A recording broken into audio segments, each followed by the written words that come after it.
ভদ্রলোক উনি ফোন দিয়ে এই বাড়ির যে দরজা খুলছেন এবং দরজার নিচ দিয়ে রক্ত রক্ত হলো যে গড়িয়ে আসছে এরকম একটা তথ্য আমাকে দেয়। আমি আমাদের এখানে যে নিকটস্থ যে পেট্রোল টিম আছে এবং থানা, আমরা সাথে সাথে তাদেরকে ইনফরমেশনটা দেই। তারা ওই পেট্রোল টিম তারা এখানে আসে, এসে দোতলায় দরজা বন্ধ পায় এবং দরজায় দূরে প্রেসার দিয়ে ধাক্কা দিয়ে হলো যে দরজাটা দিয়ে তখন দরজার ভিতরে যে সিক্রেটে ভেঙে যায়। তারা প্রবেশ করার পরে তারা এখানে হলো যে ভিতরে 3টি লাশ দেখতে পাই, যে 3টি লাশ পড়ে আছে। হলো যে এক রুমে একটি আর এক রুমে 2টি লাশ।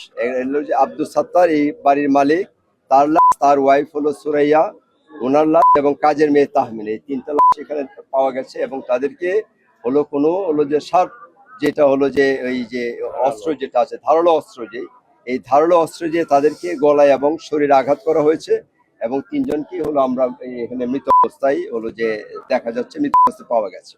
তা আমরা এটা নিয়ে কাজ করছি এবং প্রাইমারিলি আমরা হলো যে পিবিআই এবং সিআইডি টিম যারা আছেন তারা চলে আসছে। তারা হলো যে ওই ক্রাইম সিনের যে প্রোটেকশন এটা তারা করছে এবং তারা অন্যান্য যে কাজগুলি তাদের সংশ্লিষ্ট এগুলি করবে। আর যে এর মধ্যে এই আমাদের যে টিম আছে, আমরা আমাদের এই মাত্র 30% টাকায় জমির মালিক হয়ে নতুন বাংলাদেশের গড়ে তোলার স্বপ্ন দেখা বাংলা বসতি মেট্রোপলিটন একটা স্পেশাল টিম করে দিয়েছি, তারা এখানে কাজ করছে।